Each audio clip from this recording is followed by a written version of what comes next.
Sa videong ito ay magluluto ako ng sinigang na baboy, oink-oink at alimango. Pero bibili muna ako ng oink-oink dito sa Universal Food Center. Ito mga baboy nila, nagmix-mix na ang hotdog at kikiam. Nakikita niyo yung katawan ko, papuntang oink-oink na rin. Ito lang ang aking bibilhin, medyo kakaunti. Dahil kalahati lang naman ang baboy ang aking lutuin. Tinulungan ko na rin sa pagbalot ang kahero dahil wala nga silang tagabalot. At ganyan sana kayo, kung kahit saan man kayo bumili, kung may nakasunod sa inyo at walang tagabalot, kayo na lang rin magbalot para mas madali. At dumaan na rin ako dito sa Golden Time Store, bumili ng gulay, pechay, kamatis, o kung mga ano-ano pa. Panahog natin sa ating sinigang, aking sinigang. 2 tali lang muna ng pechay, okay na to. Alam niyo naman ako, hindi ako pwedeng magsabaw ng walang gulay, di ba? At ang tanglad, nako, kailangan meron yan pag tuwing nagsasabaw ako. Pero pumipili-pili muna ako ng okra dito dahil yung iba ay fresh, yung iba ay hindi. Ayan, nagpakulo na ako ng baboy, pinakulang ko yan ng 30 minutos. Para mas malambot na malambot talaga pagkagat. At ayan ang aking crabs. Hinati ko na, kitang-kita nyo naman ang tataba. At ayan na ang aking gulay. Pagkatapos ng 30 minutos, ay ito na nga, kulo na siya. Malambot na yan. Nilagay ko na yung crabs. Sabay lagay na rin lunod sa mga sibuyas. Ang dami, di ba? Isang platuhan. Kitang-kita nyo yung tanglad ko. Hindi pwede mawala yan.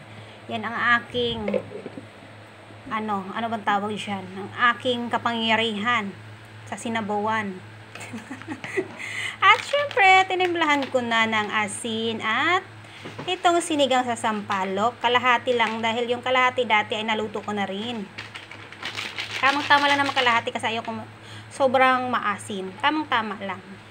Nilagay ko na rin yung okra. Pagkatapos nun, pinakuloan ko na ay nilagay ko na rin tong pechay. Ganyan lang.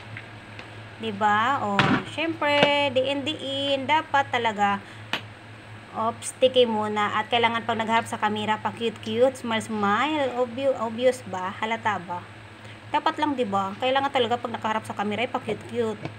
Hindi dapat dogyot. At heto na mga lalabs, kitang-kita nyo naman nakakatakam. At ang tamis ng sabaw nito, grabe.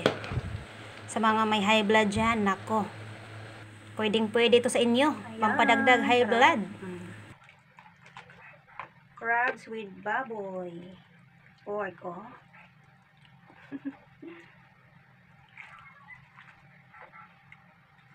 Kaya ipina-execute ni Emperor Nero ang lahat ng Kristiyano sa Vatican Hill kasama na si Saint Peter na isa sa mga disciple ni Jesus at leader ng mga apostol. Pagdating ng taong 324, si Emperor Constantine I na naging kauna-unahang emperor na